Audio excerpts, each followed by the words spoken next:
Welcome to yet another chat here with me, Hayden Jones, at the Gold's Gym here in Sandton, South Africa. Today I got special guest Colin Nathan talking about his career today. Norma Kanjani, welcome to my show, podcast. Hey, Hayden, it's great to be talking to you. We've come a long way together, and it's just great to be in this facility. It's a great view too, so it's good to be here. Yeah, you got Sandton City in the backdrop. We do some shopping afterwards. Do some shopping afterwards. Well, I mean, we've been around the world together in some aspects, so there's a lot of shopping happening. Tunisia, London, we've been through Saudi. some rough times as well together, Yeah. filling our forms and missing deadlines at airports and missing flights and There's good COVID-19 and missing flights as well. Getting bumped off in Saudi Arabia, spending an extra 2 days there because Loving Egypt. Viva Egypt. Yeah, that's good.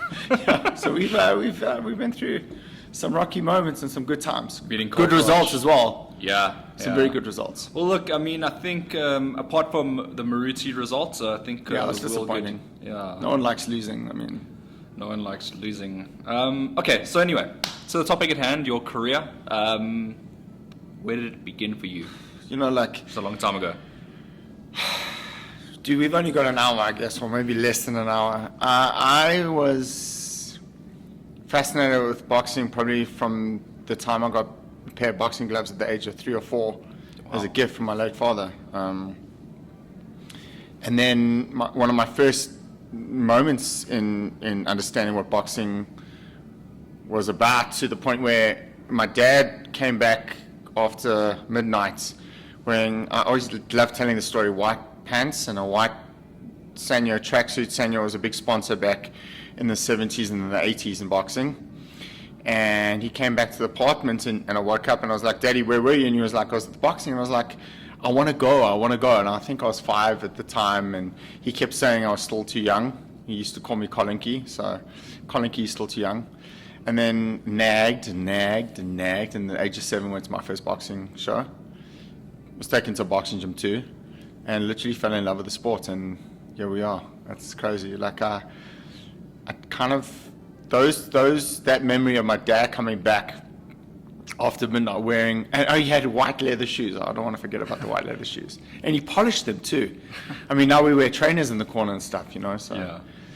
So those were great boxing memories, and fell in love with the sport then, and I'm still in love with the sport now. Have my heartbreaks in the sport, ups and downs. Was your dad as involved in the boxing as you are? No. Not? No, it was a hobby for him, and I just took it to a level where it's totally dominated my life, my career. Even when I was at school, I dreamed of being in the sport. I dreamed of it. Do you ever want to get in the ring and actually do it? I did when I was a lot younger. Yeah. But now I live vicariously through the fighters. Yeah. I'm not sure I would have been good at it. I'm not sure if I would have been able to take a shot. I sparred, and I technically was boxing when I was a teenager, and technically I can box, but What division? When I wanted to box, I was doing competitive judo, and I was in the national team. So my ideal weight was, I fought in judo under 65 when I won the South African Championships. How old were you then? I was 16. So you would have still grown out and... Yeah. So my ideal weight, my prime weight was under 71. Okay. I got a silver at the SA Open in 97, and that's when I called it a day. But pretty much then, that's probably when I really wanted to compete. But I chose boxing. I chose judo, and I did judo for 15 years. Went overseas. Man, I had probably well over 200 amateur fights, maybe close to 300. That was crazy. Got my brown belt. I'm upset that I didn't get my black belt, but it's one of those things. Yeah. But boxing was always my first love, and it's dominated me from a very young age, and it still dominates me even now. I am a boxing fan like you by heart, so I can stay up until 2, 3 in the morning watching fights. Yeah, that's crazy. That's crazy. I can't wake up for the big fights because it's just like... Do you record them? So I record them and I wake up. Or, YouTube or DAZN's great, so you can just kind of catch up. Catch up. But You know, like when I was in high school, and then I realized that boxing, I wasn't going to, you know, fight competitively. I used to watch the guys in the corner, Teddy Atlas with Michael Moore, Emmanuel Stewart, the late Angelo Dundee. And I was thinking to myself, like, maybe one day that would be me. So even in high school, like, I dreamed of doing what I'm doing now. Which was that one trainer that you like specifically focused on? So it's interesting. So between the three of them, Angelo, Emmanuel, and Teddy, I actually met all three of them. So, you know, obviously I looked up to Emmanuel Stewart, but obviously the speech with Michael Moore in the corner with Evander Holyfield in the first fight with Teddy Atlas, you just had to love the guy, you know? Yeah. And especially when he sat down on the stool and he looked up at Michael Moore and said, like, do you want me to go and fight for you? Because I can't. So those are memorable moments. And also, obviously, I was a bit young at the time, but when Leonard fought, Sugar Ray Leonard fought Tommy Hearns, and going into the penultimate round, Angela was screaming at Ray, saying, "You're blowing it, son, you're blowing it." And it's become like a famous kind of conversation in the corner. And those are the guys. And when I met Angela, it was like, well, for me, it was like meeting God. I was like, it was 2002 in Miami, Florida. I had a friend who was actually very close to Angelo, who had a boxing gym in South Beach. And was it Pembroke Pines? I think it was Pembroke Pines that he took me to. And I met him, and I was like, you're like, hi! The words wouldn't come out. I mean, this is Angelo Dundee, one of the greatest trainers who ever breathed, you know? And he was just fantastic to me. And then I met him again the following year. An interesting story. I walked up the stairs the following year, and there was Angelo waiting. And I went up to him and said, "Hello, Mr. Dundee, how are you?" And he put his arm around me, and he was quite old at the time, and he said, "How you doing?" I said, "I'm good." He says, "I'm waiting for a young South African kid." I go, "Yeah, that's me." He goes, "I know." And it was just like one of those moments where I was like, this guy's waiting for me. Like, you know, like I got picked up and I was taken there, so it was great. So I have great memories with Angelo. Showed me how to tape hands, and we spent quite a bit of time together. And then obviously, you know, I met some really amazing boxing coaches over the years. Freddie Roach has to be also one of the greatest boxing trainers of all time. So I did a few camps with him. I was fortunate enough to be involved in a Pacquiao camp just to obviously observe and see what was going on, and help Freddie around the gym at one or two of the camps that I was there.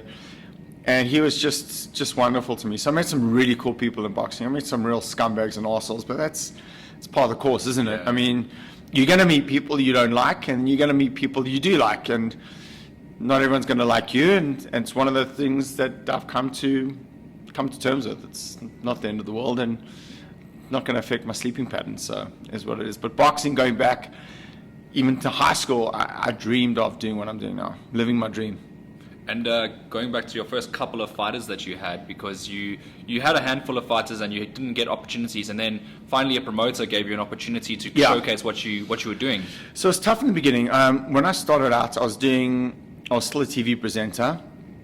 I was very young, and most of the athletes that I was coaching were older than me. So I'd go to the weigh-ins, and I remember Archie would say to me, "Who are you fighting?" I was like, "No, it's not me. I'm not fighting.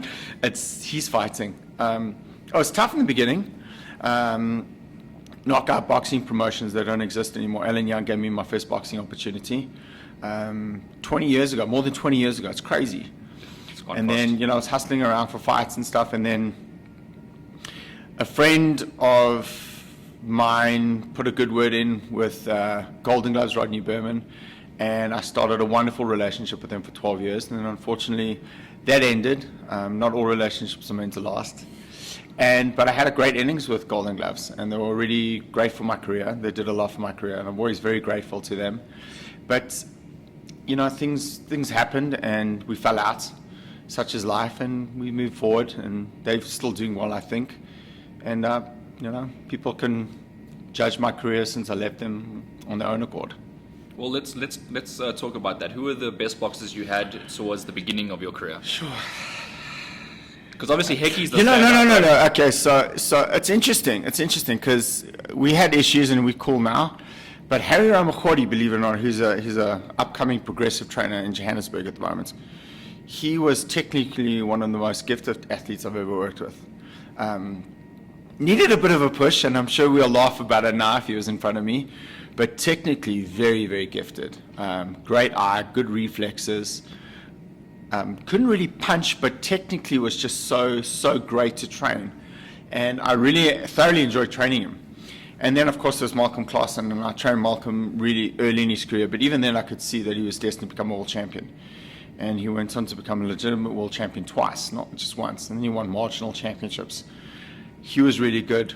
Isaac Chilembi was really amazing in the gym. Like, technically also one of the most talented, gifted fighters I think I've ever laid eyes on. But when it came to the fights, he just couldn't perform at the level that I'd seen him in the gym.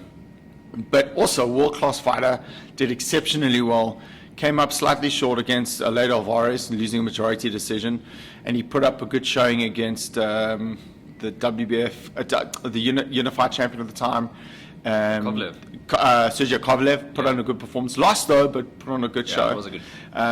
But world-class athletes. There've been a few. Zolani Mkhali was my first world champion. And geez, it's crazy to think that was over a decade ago. Also very talented. And then obviously fighters come into your life and they change your career. And Hekkie Budler is my signature fighter. Every trainer or manager has a signature fighter. I first laid eyes on Hekkie in 2006, and even I'd read about him in a boxing magazine. Even then, I could see he was special.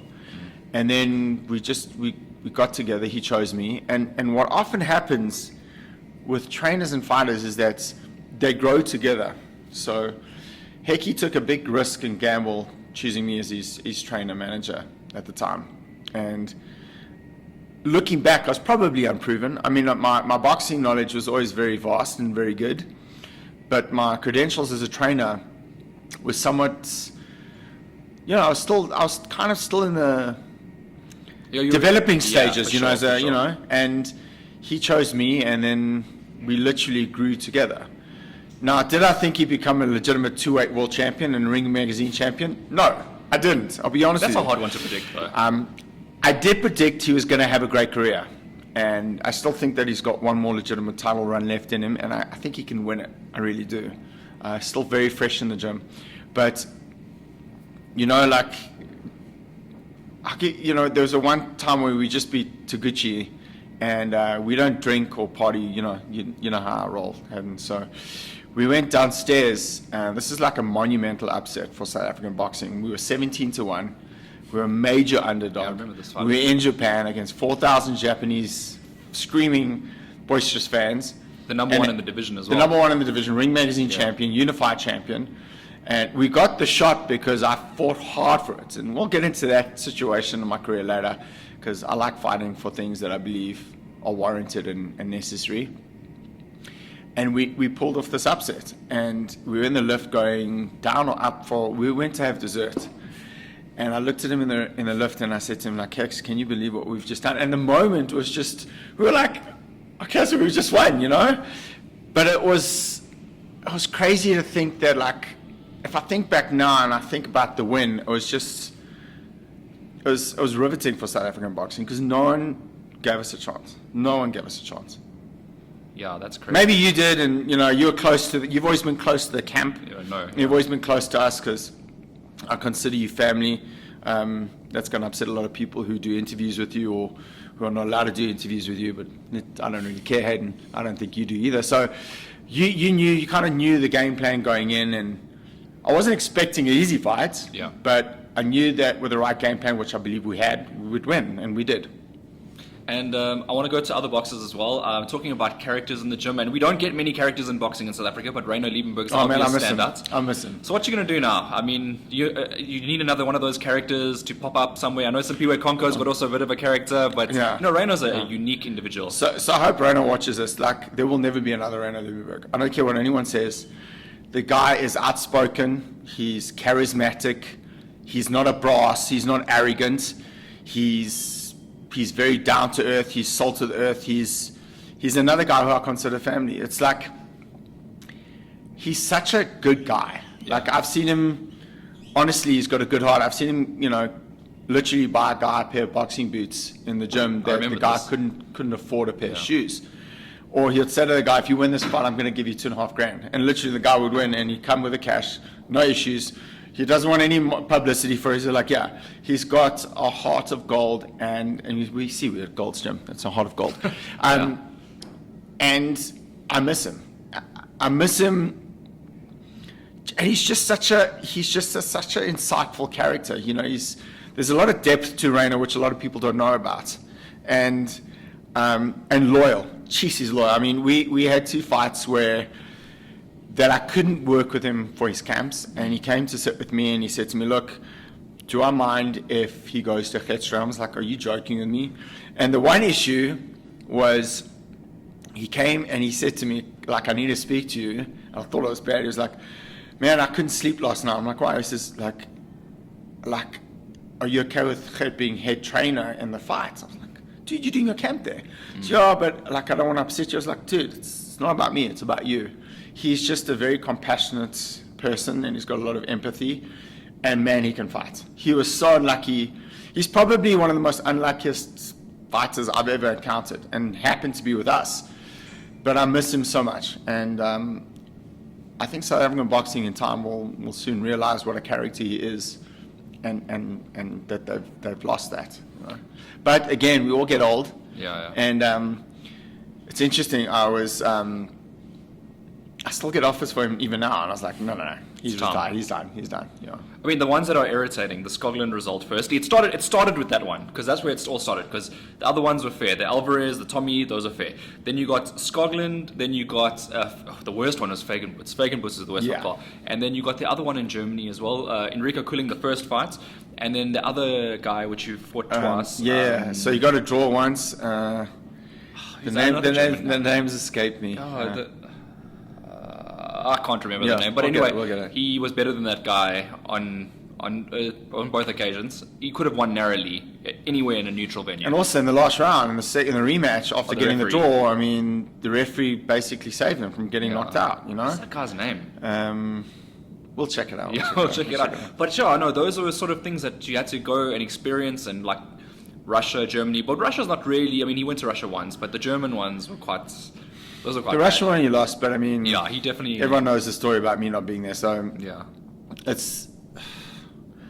Yeah, I mean, we joke about it now, and like the one regret, regret we have is that he should have always been a super middleweight. He just wasn't. He was eating himself as a light heavy. I mean, in Monte Carlo, even I remember him eating.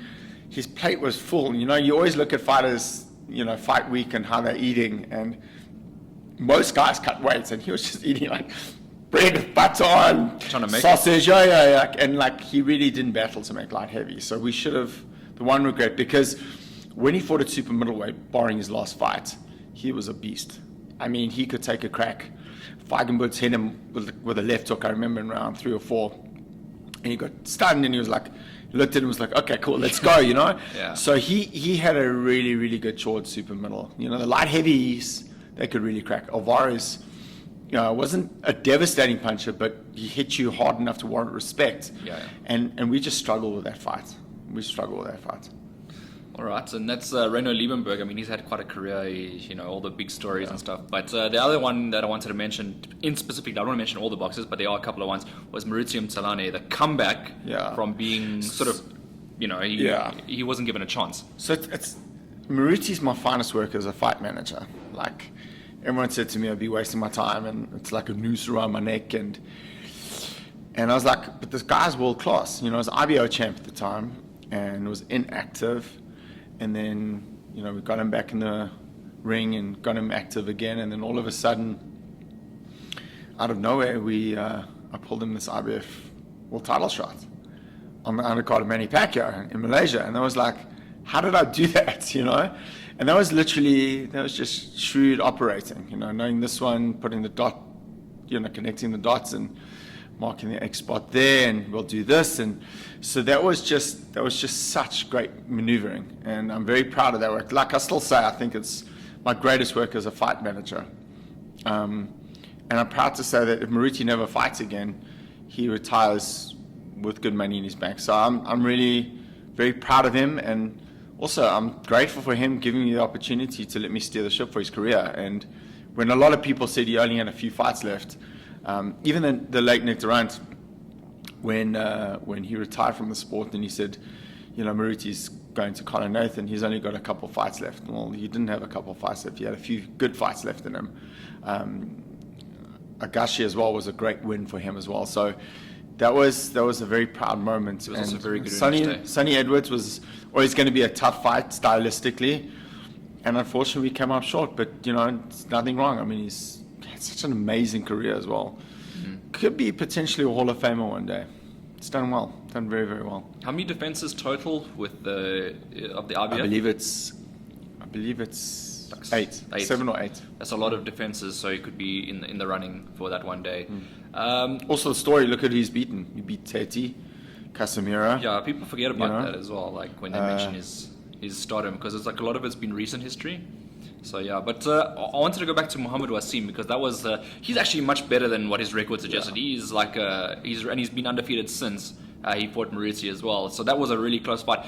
In that final round, how close were you? What was going through your mind? So I tell you what happened. Like I knew that we needed to get off to a fast start, so we swept the first 4 rounds, easy peasy. Yeah. Right? I think all 3 judges gave us the first 4 rounds. The problem was with that fight. Maruti overtrained. I'm not making any bullshit excuses because we won the fight. Yeah. We overtrained, and the pace that he started was a little too fast. And I think it was also nerve setting in because this was his moment, big stage, legitimate championship again, and he didn't want to lose the opportunity. So we swept the first 4 rounds, and I remember in round 10 he sat on the stool and I said, "Maruti, how are you feeling?" And he said, "I'm tired." And that's always an alarming comment from a fighter when he sits down and he says that to you. Yeah. And I was like, "But you're in such great shape." So I just pumped him up a little bit. Went out the 11th round, got dropped. Yeah, I remember that. That's when I was dropped, got caught on left hook, kind of delayed reaction and went down. And in the 12th round, he came back and he was dominating. But the last 2-3 seconds, he walked onto another left hook. Yeah. And that kind of swayed the judges and gave the round to Wasim. But we still won the fight by unanimous decision, 1 point in all 3 scores.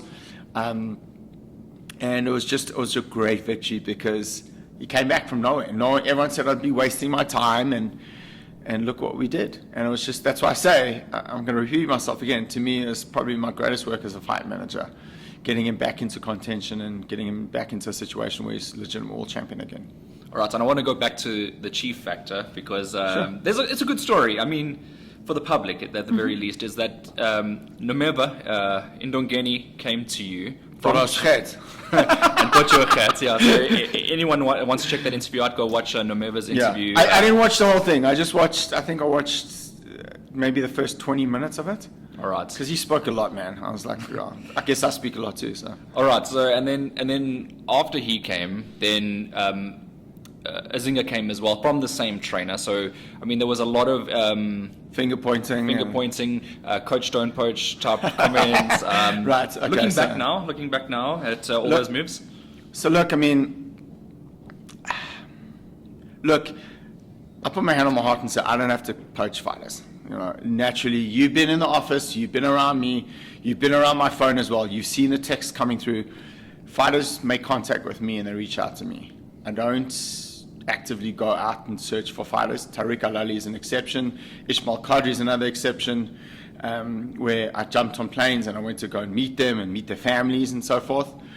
But inevitably, I built up a good reputation where I don't have to poach fighters. They naturally come to us and they come to me and they reach out to me.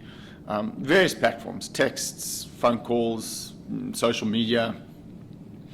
So I was accused by a lot of the Eastern Cape fans of stealing, these diamonds from the Eastern Cape. And that's not the truth. The truth is they reached out to me and they needed my guidance. Azinga particularly sent me a text with Bulana, wanting to know if I'd take him over. And I'm not going to turn down a world-class athlete. So that was the Chief's story. I think Chief's still bitter with me. Okay. He's got Azinga back. I know there's the issue about the contract, which they're bitter about. Whatever. It is what it is. But you're still organising legitimate opportunities. Well, I still set up all Azinga's contests for him. And we've just announced now that he'll be fighting Ogawa I believe on the 27th of November in the United States. That's really cool that you managed to get it in the US. I mean, a lot of people would have thought that going to But Japan. Hayden, hold on, you know why I make things happen? And people can say what they like about me. They can say that I'm arrogant, that I'm an arsehole, that I don't know boxing. That's okay. That's okay. But no one can do what I do in this country. No one. And I say that with a little bit of arrogance, a little bit of spice. And you can call me arrogant, that's okay. But my results speak for themselves.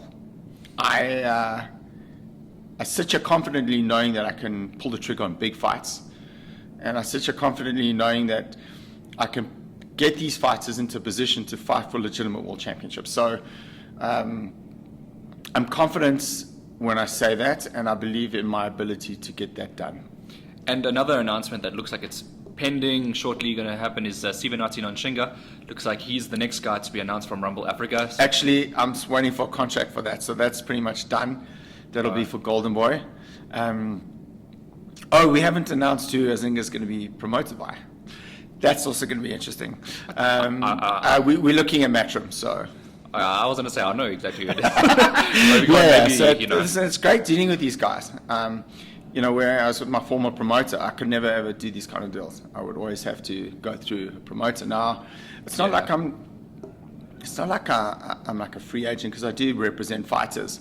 But it's nice to be in control where you can get the fighters the best deal, and that's what I want to do.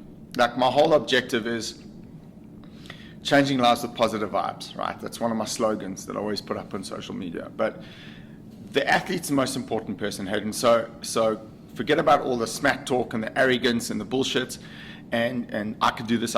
The most important person is the fighter. So we're only doing this interview now because of the fighters that I've trained or I've represented over the years. Because if I never produced these fighters, and these fighters weren't talented enough to win legitimate titles, you wouldn't care about doing an interview with me. This would be, because this is one of my moments in my time. This would be a TV presenter interview. Yeah, exactly, after that break. Yeah. So I think somewhere along the line, the old school way of thinking is that it's about the person who's got the venue or the TV date or blah, blah, blah. It's not. It's about the athlete. It's very easy putting on content, but if the content's crap, no one's going to be interested in the show. So you got to have the right content, which is the right athlete, to make it a viable show. Now, I've always thought that the athlete should always come first. So when I negotiate a deal for the athletes, the fighter should always get the biggest purse possible, because they've only got one bite of the apple. They have one career. You and I are going to carry along, and we're going to be around forever. Yeah. But the fighter has 10, 15 years if they're lucky in the sport, maybe 20 years if you pack here, maybe more. But inevitably, my concern is just getting the athlete the best deal in when I negotiate a fight overseas for them.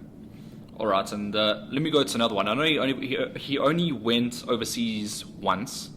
But Simpiwe, he had his WBC shot. He's an RBO. He was a reigning RBO world champion at the time. Let's talk about him, because he had an interesting story. He fought your marquee fighter and then joined a week later. So it wasn't a week later. It was like a couple months afterwards. But it felt like a week. Yeah. So I mean, that's.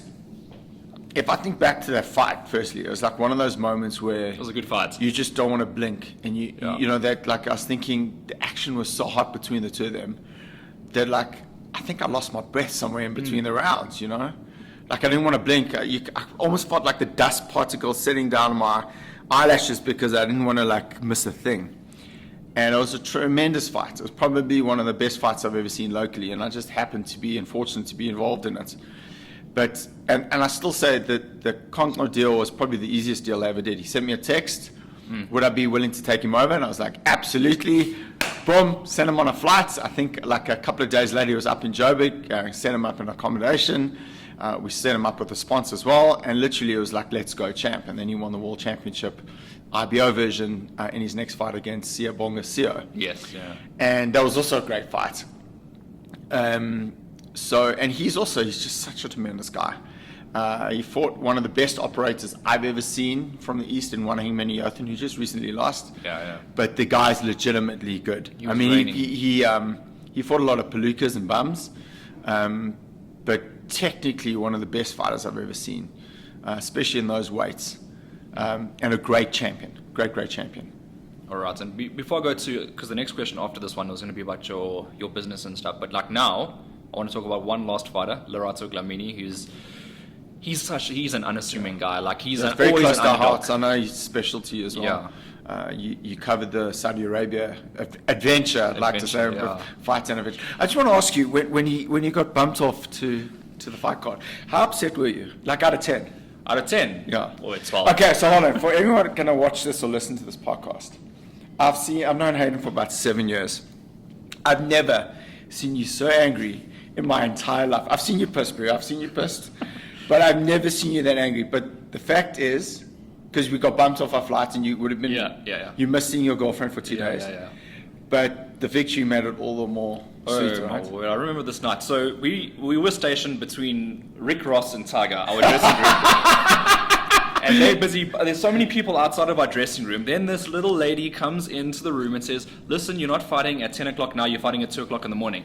And I was just like, and Lorato's hands were wrapped, everything. Gloves are on, tape. Yeah, exactly. Oh my word! And then you told me the news we're going to miss our flights, and I was like, I was young, so I was quite. Dude, it's 2 years ago. What do you mean you're young? I'm old now. Can't you see the beard?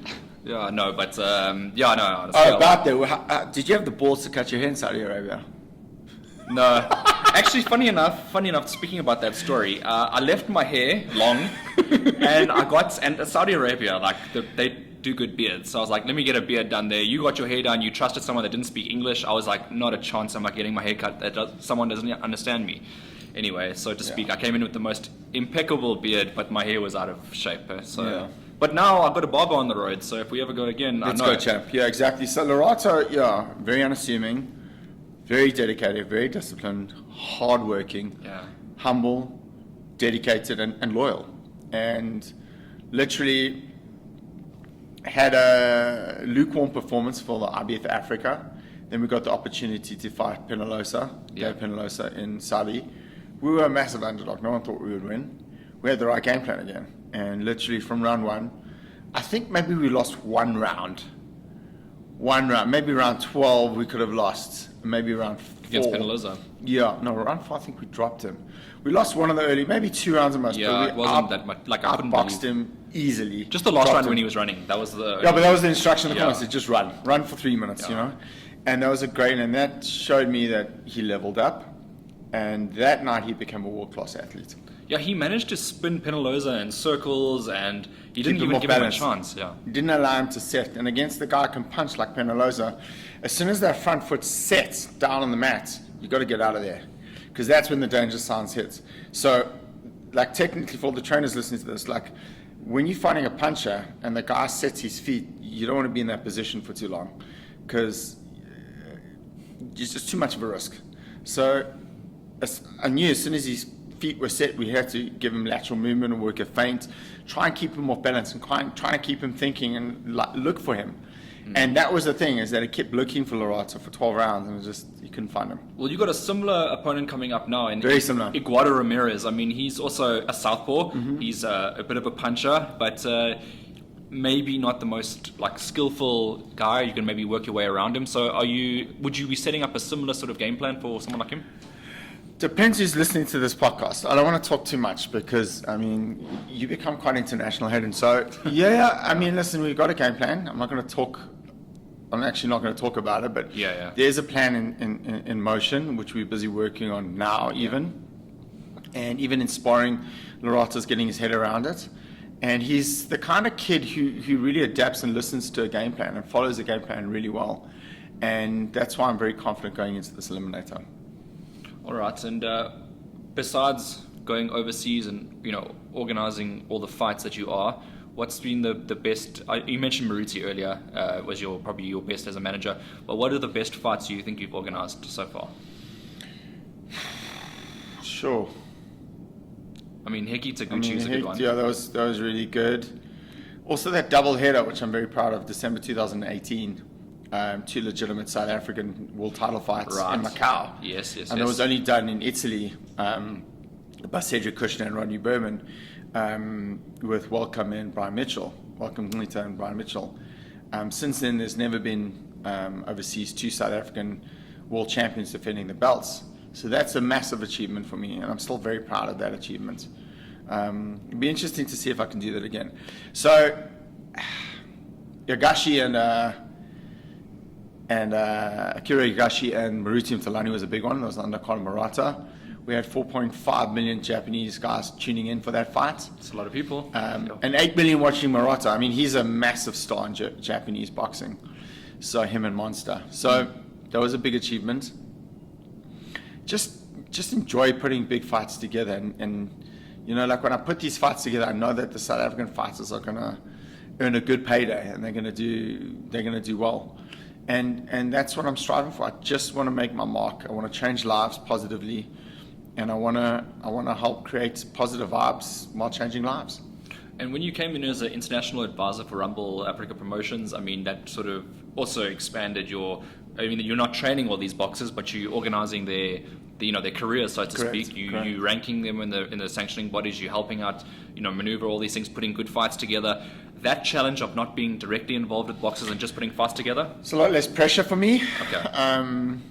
But obviously I still feel for the fighters. Siva's a great kid. I think he's a humble kid, and he thanked me on social media. He didn't have to last week, which was really a touching gesture from him. So, Do you get a lot of thanks from the boxers? No, boxing's a thankless sport. Okay.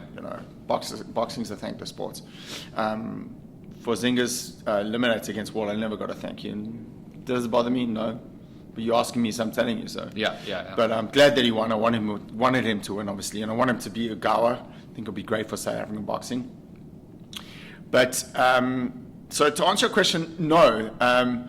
But I do enjoy the business side of it. Like, I do enjoy dealing with these guys. I very rarely now at this level deal with the trainers. So it's through the promoter that I deal with. And it's a lot easier. Like, my phone rings on a Sunday with all these trainers phoning me and asking me about this and that. And generally, I'm not going to lie about it. I generally don't answer the phone on Sundays. Like, I'm with my family. I don't want to be bothered by this stuff. I'll address it on Monday. If it's important, you send me a text. I'm not going to be, stressing over stuff that's not worthwhile stressing over. It's not like I'm blanking the trainers. It's just that, I don't want to be called on a Sunday when I'm with my family. So that's pretty much it. Well, what do you do when you have, for example, a 10-minute voice note heading your way? I mean, I don't listen to it. I don't listen to it. We joke about it. We're not. You and I are in a group. Yeah. And a few weeks ago, someone sent me a 5.5-minute voice note. I don't even open it. I mean, are you joking with me? Pick up the phone and call me. Yeah. I'm not listening to 5.5-minute voice notes. You're joking.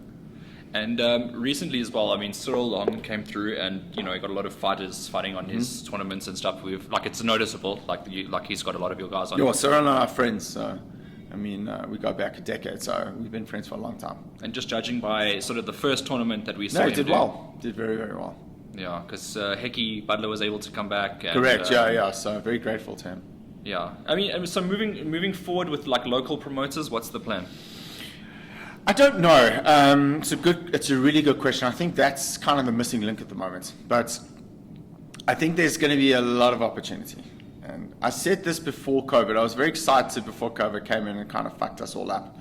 I think there's going to be more platforms. Streaming is a big market. We've seen some big announcements from various other establishments.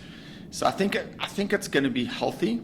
See, SABC are back now. They're investing in boxing, which is great. Yeah. I think Supersport will be there. I think there'll be another network soon. You've seen some stuff with Probellum. They're very interested in coming to Africa. So I think there's going to be some exciting stuff. And again, it goes back to, you got the right content, and you got the right athletes. You represent the right athletes. I think these people will be interested. They're not interested in guys with 5 wins and 10 losses. Unfortunately, that's just the reality of what we do. Boxing's a business for some people, for most people. And obviously, we're driven by passion, but there's also got to be a business sense behind our passion. So I think it's going to be healthy. I just, now crowds are being allowed back. We saw the notice from Boxing South Africa last night. We're all excited about it. And I think it's going to be very interesting going forward. Well, here's one I want to ask you, right? So you've got a couple of outgoings. Like Reno is one of the guys that has just retired. Maruti, if he doesn't fight now, he's going to retire, or he might have one more. We don't know. Like that hasn't been determined as of yet. And you got sort of a younger guys coming through. You have established guys like Hekkie, Simpiwe, Lerato is on the verge. But then you got a very young stable coming through as well. Is that exciting for you? Or I love working with young fighters. Okay. I feel that these young kids are like sponges, Like I love putting on my mitts and getting in the ring and catching for them. And that's my passion. My passion is still coaching. Okay. My passion is still coaching, and I really have a strong passion for it. But now I've started developing a strong passion for the business side of the sport. Sitting behind my laptop and sending out emails and doing stuff online. And then obviously sitting behind my phone and making calls. A lot of my deals are done on WhatsApp, and that's the way of the world. It's crazy to think technology, yeah? Yeah, it's absolute madness. But I enjoy dealing with Matchroom and Golden Boy, and I've dealt with Tekken as well, and Top Rank. It's just great having the freedom to move fighters the way you feel that they deserve to be moved. Right. And not asking permission whether or not Hayden's 15-0, can I get him into the IBF ratings? And getting told, no, that's not your job. Well, I'm a fight manager. Here's the thing. There are not many. In fact, I doubt there's any true fight manager in South Africa, because everyone has to answer and be accountable to their promoter. I'm not. So you, my fighter, I can move you the way I want to. I don't have to be accountable to anyone. And I think the freedom of moving fighters the way I want to has created all these opportunities, legitimate world championship opportunities for these fighters. And you can see that Nonchinga, Azinga, DJ Creel even. Yeah. A lot of people don't know this. DJ was my fighter when he won the IBF World Championship. I co-managed him. And it was just an awesome victory for us. And I miss DJ Creel as well. I think he's a very talented kid. We're still in good contact, and he's going to be coming back after the Alvarado defeat. So, yeah, going back. So there's not many I don't think there's any true manager in South African boxing at the moment. Yeah, no, we saw Mike Altamura, your big mate as well. I mean, he signed with the Probellum, and obviously he is a big figure in the world as well in terms of boxing. He's had some good boxers, actually from Africa. He's helped a couple of Ghanaians, Maruti Mthalane to mention. Correct. As well. Dogbear, yeah. Mike and I are very, very close even now, so we speak often, and we're just very, very close friend of mine. One of my best friends in boxing, and I love him to bits. And we've come a long way together. And he's also done incredibly well. I remember because he came all the way to London, he had to quarantine, and then go back to Australia, quarantine again. I mean, it's such a schlep, but he did it for the love of the sport. Yeah, correct, he did. And I mean, he's a very interesting character. So, shared some fun times. We were in Thailand together. We're going to have to do America soon, but I'm sure that's going to happen eventually. Do you foresee which are the biggest markets? Is it still America, or does the UK come close to it now? If not more bigger? It's a good question. I think they're probably on par. It just seems to be that UK boxing seems to be on steroids at the moment. Yeah. I still think Africa is an untapped boxing market. I think we have tremendous talent on this continent. And I say that having gone to some of the African countries to watch some of the amateur events, and knowing that there's just untapped talent here. I think the biggest issue has always been platforms, and you can see now with things opening up now, I think there'll be more platforms for these athletes to have a base on. Do you foresee yourself going back out to like an All-African Games or something like that to do some scouting? Or good question. Because Tariq Al-Ali was the guy that came from Morocco. It took 2 years due to COVID for him to actually come here and arrive. So he's supposed to make his debut 2 years prior, waiting, but now he's getting his opportunity. Correct. Hopefully. I don't know.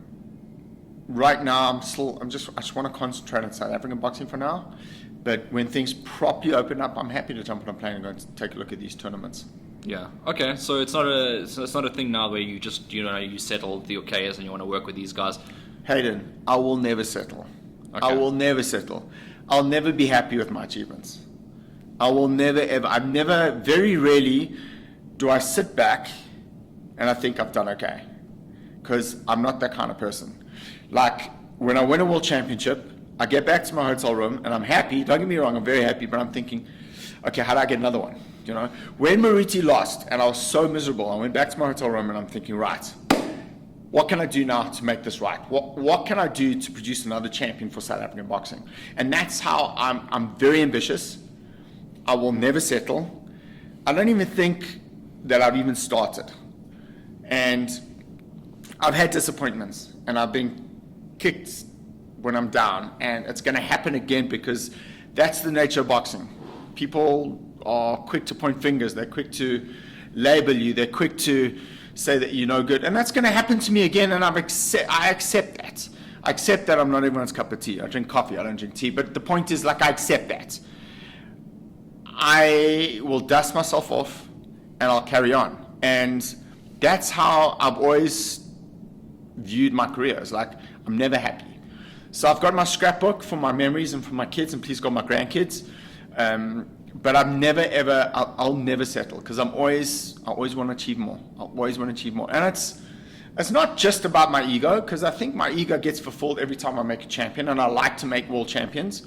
But it's also about changing lives. It goes back to what I said. Like, I want to make a difference in South African boxing. So that's what I always want to achieve, is that I'm not happy. I'm not going to settle. I'm not one of those trainers or managers and like, I got a world champion now, it's all good. No, if Hayden's got the ability and the talent to become world champion, let's develop Hayden, let's make him world champion. Provided you can win the championship. So that's how I've always viewed my career. I'm never happy settling. You've been around us long enough. Saturday night we win a world championships. Monday morning I'm back in the gym. Or I'm back in the office. I don't want to sit back and think I'm doing okay, because it's not in my nature. I'm very ambitious. So I want to leave you with one question now, because you're looking at the landscape of South African boxing. By the end of next year, do you foresee us? Because at the moment we've got no world champions. We're out of our stock is zero. Do you foresee us by the end of next year having a few world champions? Potentially, yes. I'm just hoping that this whole thing with COVID is now, that we're expecting like a fourth wave now coming in December. Vaccinations are rolling out and people are obviously still cautious, but there seems to be more of a relaxed energy amongst South Africans at the moment. But it's very possible. It's very possible Azinga wins the world championship. Nonchinga's got a good chance. It's a rough fight against Alvarado, but at that level you just don't know. Could rise to the occasion as well. Could, and he can punch as well. Hekkie as well could be in position to fight for the legitimate world title. Lerato Glamini. So there will be opportunities. I have no question there'll be opportunities. Don't forget, Mchunu fights Makabu. That could also, Mchunu could turn the tables and win the rematch. I just want, and it just feels at the moment that it's a very frustrating time for South African boxing. I'm very frustrated because I just want things to open up completely, and I get a sense that people are still hesitant and reluctant to open things up completely. So I'm hoping by next year, this time, potentially we could be in a position where we have more world champions. But again, I don't know. Boxing is such an unpredictable sport, and there's so many twists and turns. So I don't know. My hope is, obviously, I want, they don't have to be represented by me, but just in a healthy position where we have legitimate world champions for South African boxing. Sorry, I should have rectified that statement. Legitimate. That was the. I got it. Yeah. Okay. So anyway, anything lastly you want to say before we call it? Just everyone who's just been bored enough to listen to this interview, thank you. Just love boxing, and please God, we can do this again soon. And Viva Gold's Gym, Viva Hayden Jones, and Viva SA Boxing Talk. Viva SA Boxing Talk.